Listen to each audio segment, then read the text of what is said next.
بسم اللہ الرحمن الرحیم۔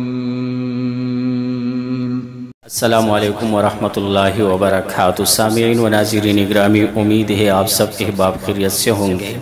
نبی اکرم صلی اللہ علیہ وسلم کی بہت ہی پیاری حدیث نماز کے حوالے سے کہ نماز کس طرح پڑھی جائے، اپنے دوست احباب سامعین کے لیے لے کر آج حاضر ہوا ہوں۔ مشہور صحابی حضرت ابو ہریرہ رضی اللہ تعالی عنہ نے ایک عجیب و غریب واقعے کو بیان فرمایا ہے۔ فرماتے ہیں کہ ایک مرتبہ نبی علیہ السلام مسجد میں تشریف فرما تھے کہ ایک صحابی آئے اور اس نے 2 رکعت جلدی نماز پڑھی اور پھر آکے نبی علیہ السلام کو سلام کیا۔ آپ نے سلام کا جواب دیتے ہوئے فرمایا فَصَلِّ فَإِنَّكَ لَمْ تُصَلِّ۔ تفصیلی حدیث ہے، آخر تک ہم سنیں گے تو اس میں ہمارے لیے بہترین تعلیمات ہے، بہترین سیکھنے کی معلومات ہے، ہم اس سے سیکھیں اور اس کو پھر اپنی زندگی میں لائیں۔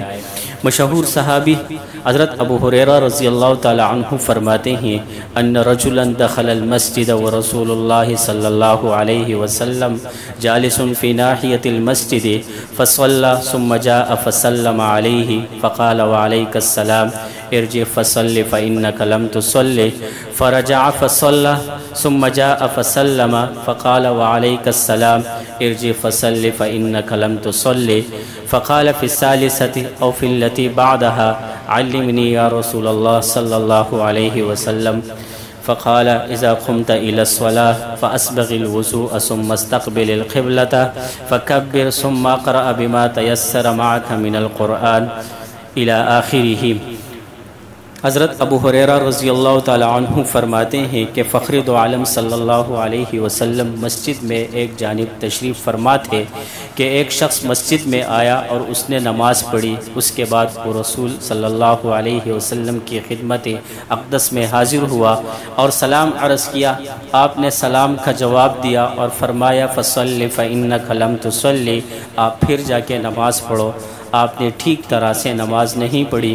وہ واپس گیا اور اس نے پھر سے نماز پڑھی اور پھر آ کے آپ کی خدمت میں سلام عرض کیا۔ آپ نے سلام کا جواب دیتے ہوئے فرمایا فصل فإنک لم تصل، تم جا کے پھر نماز پڑھو، تم نے ٹھیک طرح سے نماز نہیں پڑھی۔ اس شخص نے تیسری یا چوتھی دفعہ پھر آ کے عرض کیا یا رسول اللہ صلی اللہ علیہ وسلم علمنی، آپ مجھے بتا دیجئے، سکھا دیجئے کہ میں کس طرح نماز پڑھوں، یعنی جیسی مجھے پڑھنی آتی تھی وہ تو میں کئی دفعہ پڑھ چکا ہوں۔ آپ علیہ السلام نے فرمایا کہ جب تم نماز پڑھنے کا ارادہ کرو تو پہلے خوب اچھی طرح وضو کرو، پھر قبلے کی طرف اپنا رخ کرو، پھر تکبیری تحریمہ کہہ کر نماز شروع کرو۔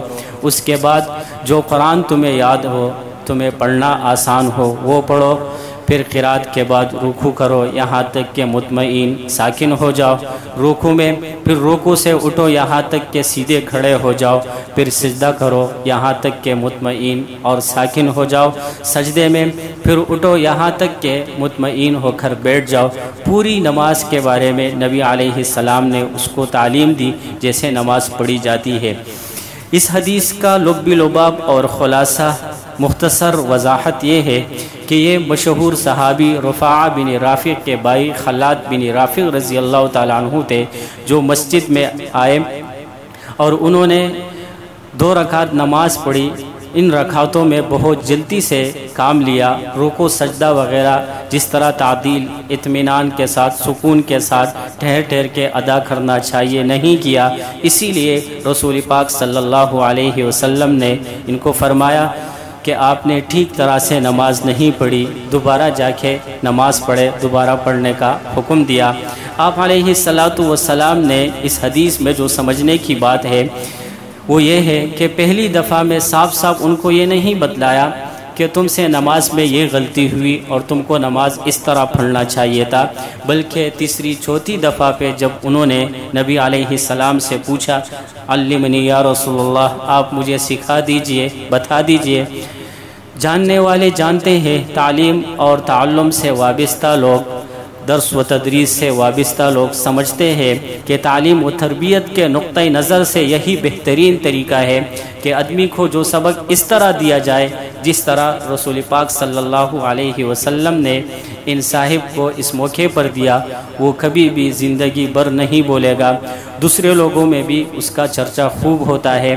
آپ علیہ السلام نے اس موقع پر نماز کے متعلق تمام ضروری باتیں نہیں بتلائی کہ تم رکوع میں یہ پڑھو، سجدے میں یہ پڑھو، تشہد میں یہ پڑھو، بلکہ ان کی خاص غلطی جس کی اصلاح ضروری تھی وہ یہ تھی کہ رکوع سجدہ وغیرہ تعدیل کے ساتھ اور ٹھہر ٹھہر کے ادا نہیں کرتے تھے۔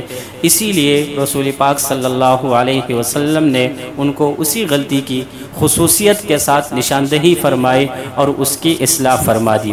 دوسری بات جو اس حدیث سے حاصل ہے، اہمیت کا حامل ہے، وہ یہ ہے کہ پوری نماز ٹھہر ٹھہر کے اور اطمینان سے پڑھی جائے، سکون سے پڑھی جائے، اور اگر کسی نے بہت جلدی اس طرح نماز پڑھی کہ اس کے ارکان پوری طرح ادا نہ ہو سکے، مثلا رکوع سجدے میں بس آنا جانا ہوا، رکوع میں صحیح طریقے پہ رکوع نہیں کیا، سجدہ صحیح طریقے پہ نہیں کیا، ٹھہرا نہیں اس میں، بس صرف نیچے سر رکھا اور پھر اٹھا لیا، تو ایسی نماز ناقابل اعتبار ہے، واجب الاعادہ ہے۔ ایسی نماز کو دوبارہ پڑھیں گے اور اس کا پڑھنا لازمی ہے۔ اللہ تبارک و تعالی ہمیں نبی اکرم صلی اللہ علیہ وسلم کی ان پیاری باتوں پر، احادیث پر عمل کرنے کی توفیق عطا فرمائے، دین کی اصل روح سمجھنے کی اور اس پر عمل کرنے کی توفیق عطا فرمائے، اور ہمیں اپنے کام کاج کے ساتھ، اپنے بزنس کاروبار کے ساتھ 5 وقتہ نماز جماعت کے ساتھ پڑھنے کی توفیق عطا فرمائے۔ آمین ثم آمین۔